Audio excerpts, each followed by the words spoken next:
adalah praktik baik implementasi kurikulum Merdeka yang telah dilakukan di sekolah kami SMA Negeri 89 tentang asesmen diagnostik non-kognitif. Bagaimana pelaksanaannya? Silakan ikuti video berikut ini. Pemerintah telah menetapkan asesmen diagnostik non-kognitif dilakukan pada awal tahun ajaran baru sebagai implementasi kurikulum Merdeka. Oleh sebab itu, tugas guru melakukan asesmen ini di sekolah tempat Bapak Ibu guru mengajar. Sebagai seorang guru, penting untuk memahami perasaan dan emosional peserta didik. Apakah mereka siap untuk belajar, khususnya di awal pembelajaran? Kesiapan mereka untuk belajar diwakili dengan ekspresi perasaan mereka di kelas. Karena kesiapan mereka untuk belajar akan mempengaruhi seberapa lama mereka fokus dan seberapa besar ketahanan belajar mereka dan seberapa besar pula keefektifan daya serap pembelajaran yang mungkin bisa didapatkannya.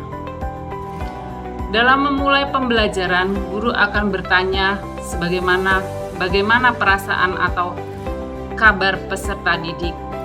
Tentunya Bapak Ibu guru hebat pasti juga pernah mengukur kesiapan belajar peserta didiknya. Pada kesempatan ini, saya memaparkan betapa pentingnya memahami apa yang dirasakan oleh peserta didik, juga kondisi mereka, agar tercapainya pembelajaran terdiferensiasi yang sesuai dengan capaian dan kebutuhan peserta didik, hingga peserta didik akan lebih merasa nyaman di kelas dalam pembelajaran.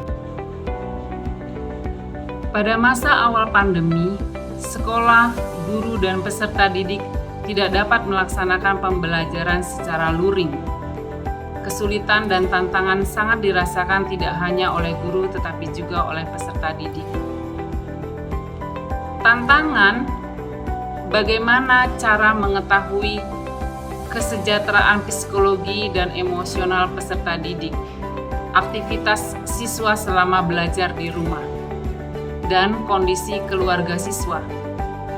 Untuk memahami perasaan dan emosional peserta didik, pada tanggal 15 Juli 2021, saya merancang asesmen diagnostik non-kognitif. Ada beberapa kendala yang saya hadapi saat melaksanakan aktivitas ini. Yang pertama, terbatasnya akses ke perangkat komputer dan smartphone. Masih banyak peserta didik yang belum memiliki akses ke perangkat komputer, laptop, atau smartphone. Yang kedua, terbatasnya kuota yang dimiliki oleh peserta didik. Dalam melakukan asesmen ini, saya melaksanakan 3 tahap. Yang pertama adalah tahap persiapan, dan yang kedua adalah pelaksanaan, dan ketiga adalah tindak lanjut. Apa-apa saja yang saya lakukan di tahap persiapan adalah: yang pertama, menyiapkan alat bantu berupa gambar ekspresi emosi, kemudian membuat daftar pertanyaan kunci seperti apa saja kegiatan kamu selama belajar di rumah, atau hal apa yang paling menyenangkan dan tidak menyenangkan, atau apa harap-harapanmu ketika belajar di rumah. Di tahap pelaksanaan, saya memberikan gambar emosi kepada siswa dan memberikan pertanyaan-pertanyaan di dalam Google Form yang nantinya anak akan menjawab dan mengerjakan pertanyaan-pertanyaan, soal-soal pertanyaan itu di dalam Google Form, dan meminta siswa mengekspresikan perasaannya selama belajar di rumah dengan bercerita, membuat tulisan, atau menggambar. Kemudian ada tindak lanjut. Yang pertama adalah mengidentifikasi siswa dengan ekspresi emosi negatif dan mengajak berdiskusi empat mata. Kemudian saya juga menganalisis jawaban-jawaban siswa.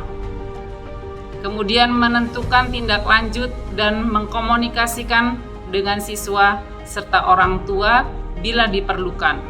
Kemudian mengulangi lagi pelaksanaan asesmen non-kognitif pada awal pembelajaran. Saya di sini memakai Google Form untuk menaruh pertanyaan-pertanyaan supaya bisa dijawab oleh peserta didik di rumah. Apa sih Google Form itu? Google Form adalah pelayanan website pribadi atau profesional yang tidak memungut biaya apapun atau gratis. Layanan ini merupakan layanan yang dibuat oleh perusahaan Google. Bapak Ibu guru dapat menggunakan Google Form dalam menyimpan informasi siswa sebagai sebuah produk hasil asesmen diagnostik non-kognitif. Di dalam tahap refleksi, saya menampilkan tampilan Google Form yang saya buat sebagai sebuah praktek baik dalam pemanfaatan media teknologi untuk mengumpulkan informasi kondisi siswa sebagai hasil produk asesmen diagnostik non-kognitif. Saya menjelaskan tampilannya dan cara mengerjakan soal di Google Form. Perubahan-perubahan apa saja yang dirasakan setelah melakukan asesmen diagnostik non-kognitif? Bagi guru dapat mengetahui kondisi siswa yang akan diajar. Kemudian guru dapat menyusun pembelajaran sesuai dengan kondisi siswa. Kemudian membantu guru menentukan tujuan pembelajaran yang sesuai dengan kondisi siswa.